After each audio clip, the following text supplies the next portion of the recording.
Ben Shapiro, noted conservative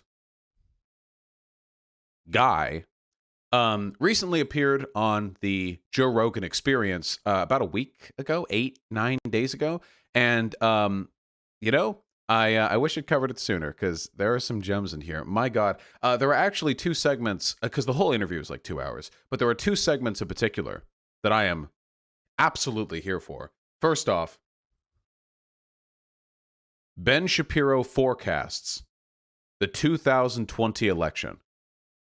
There is nothing in life that brings me greater pleasure than listening to conservative media pundits predict electoral results. I took great delight in watching 87 Tim Pool videos about how Alexandria Ocasio-Cortez was going to get blown the fuck out in her primary. I took tremendous pleasure in seeing her landslide that shit.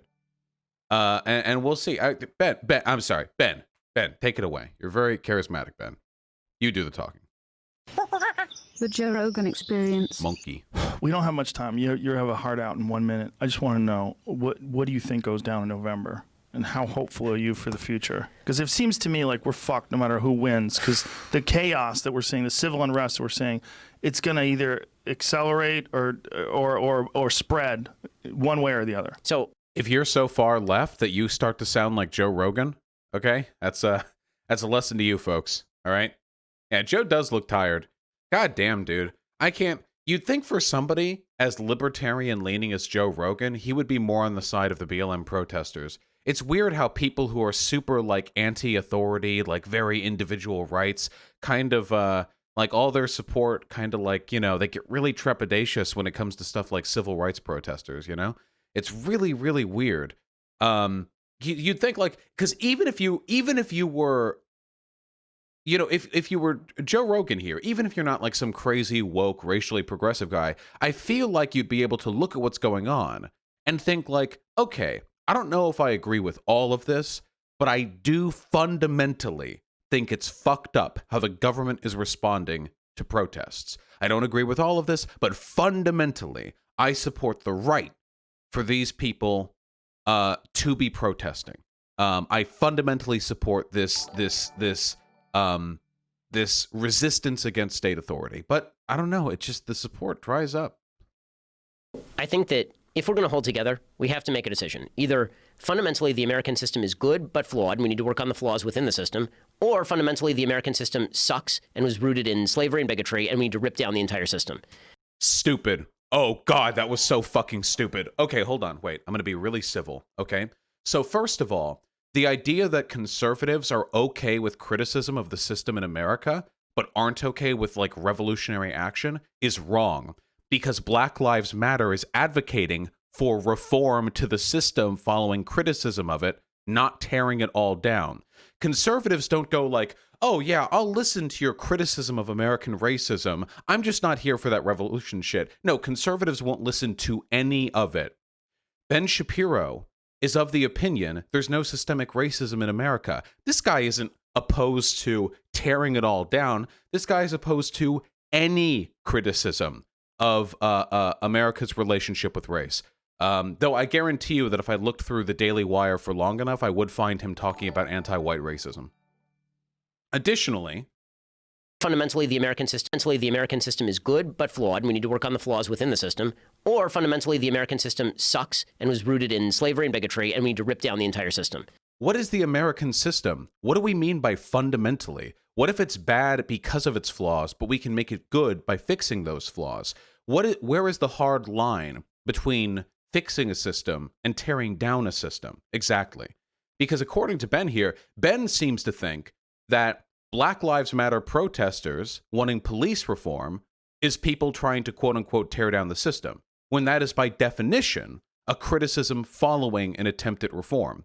So something tells me that if people like Ben Shapiro say they're okay with reform but not revolution, but then frame all attempts at reform as revolution, and additionally make repeated claims that there is in fact nothing that even needs to be reformed, they don't actually have any interest in a fair or appropriate addressal of America's issues at all. They just want to silence and obfuscate the conversation. Conservatives have always been of the mindset America, love it or leave it, whenever it comes to progressive issues, and whenever it comes to their people challenging the systems of power. When they were criticizing Obama or Clinton, then suddenly they're the stalwart defenders of the American way, who are trying to prevent America from tearing itself down.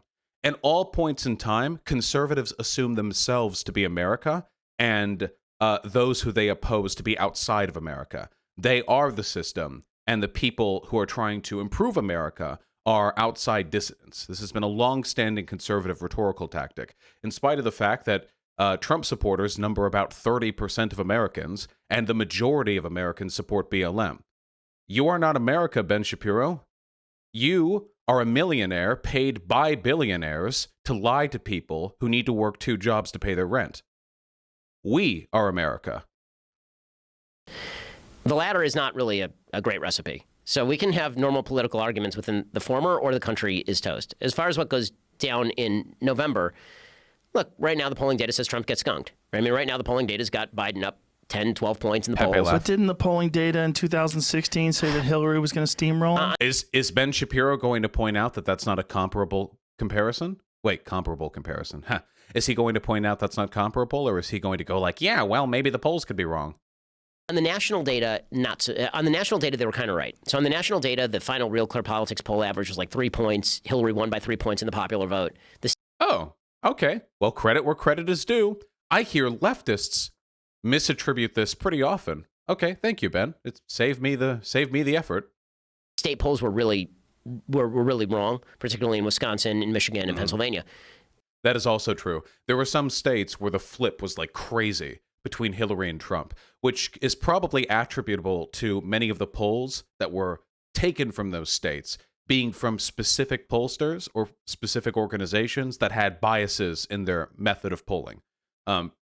But I think that for the most part, the national polling, which is very vetted, very much sort of corroborated from a number of sources, seems to be pretty reliable. On this one, because Trump is universally losing in like all the swing states and is in spitting distance in Texas, he's got a lot of ground to make up right now. Listen, Biden is running almost the ideal campaign. He's not alive. He's a not alive person. And as it turns out, beating a dead horse is actually kind of tough, right? He's like, because he's not threatening. He's fundamentally non-threatening. You look at Biden, and do you feel threatened by Biden? I don't feel threatened by Biden. The man's not alive. You can't threaten me with a corpse, right? And so Trump, who is innately volatile and looking for something to kind of attack, Is his own worst enemy. Yeah. Like with Hillary, the untold story of 2016 is that Trump didn't win, Hillary lost. Yeah. People hated Hillary's guts. And the stat that proves it is that people who hated both Trump and Hillary broke for Trump pretty heavily. Yeah. Right now, people who don't like either Biden or Trump are breaking nearly universally for Biden because Trump is so off-putting. And I've said for a long time, politics is about the art of making it hard to vote for your opponent. And now, first of all, Ben Shapiro, welcome to the resistance. I actually don't disagree with anything that Ben Shapiro just said. However, I do question his sincerity. Ben Shapiro, who prides himself on being like the civil interlocutor, has always been kind of like an anti-Trump conservative, but not really. He's one of those anti-Trump conservatives who then defends Trump in almost every like for example, like Trump can Trump can pull troops out of Rojava. Trump can repeal medical rights for transgender and gay people. Trump can ask if he can remove the ability for gay couples to adopt. Trump can implement horrendous economic policies, tariffs that no economist gets behind. Trump can mishandle coronavirus. And for all those things, Ben Shapiro will either not directly criticize him or kind of, defend him a little bit, like a little bit like, hey, wow, you criticized Trump for his treatment of the protesters in Portland. You want to see real fascism? Go look at China. That type of thing, you know what I mean? So he's not really an anti-Trump conservative. What I think he is intelligent enough to recognize that the long-standing tower of conservatism in this country will need to survive Trump. I think he's smart enough to get that, which is why I've always said this. I don't think that Ben Shapiro is stupid. I think he's incredibly dishonest, and I think that he's incredibly full of himself. Like any other overachiever in youth who never really developed a good internal process for humility, I think he has. He's a very conniving person. In that respect, I don't necessarily know if I would call it grifting. I don't think dishonesty and grifting is exactly the same thing. Grifting usually means you take positions you don't believe in to make more money. I think that he's just he's conniving enough to navigate this political environment such that after Trump loses, if Trump does lose, he'll still be politically prominent because he's not hitching his cart to this wagon, 100%. Even though he's basically defending everything Trump does anyway. Easy to vote for you. And Trump is fairly good at number one, and he is awful. He is god awful at number two. Making it easy, Trump are breaking nearly universally for Biden because Trump is so off-putting. And I've said for a long time, politics is about the art of making it hard to vote for your opponent and easy to vote for you. And Trump is fairly good at number one, and he is awful. He is god awful at number two. Making it easy to vote for him, that's a toughie. Yeah, I'm actually surprised by Ben's. Credit where credit is due. Ben Shapiro doesn't engage in the same death of Western civilization rhetoric that people like Tim Pool do pretty often, where they're essentially just capitulating to white nationalists who believe they need a civil war to win. Ben Shapiro is not the type to talk about civil war nonstop. He's not the type of person to sort of stochastically stoke this passion for aggressive and violent action against the left in this country. There's a big he's trying to protect his credibility to an extent. There's a big difference between the type of unless they're Palestinians. Unless they're Palestinians. Okay, hold on. Wait, sorry. Big caveat there. I'm not denying that Ben Shapiro is racist. If you go back, this got big being retweeted by a Twitter account that I followed just yesterday. But if you go back before Ben Shapiro had a big platform, he'll say all this weird shit like rap music isn't real music. If you have your pants sagging or you don't bend your hat brim, you're not going to make it anywhere in life. The pants. Yeah, exactly. Like that's really, really weird. And just say the N-word, dude. Like, come on. You're essentially calling like black culture degenerate. Like you might as well just say the N-word. Just go for it. It's okay. It's okay. Say it, Ben. Come on, Ben.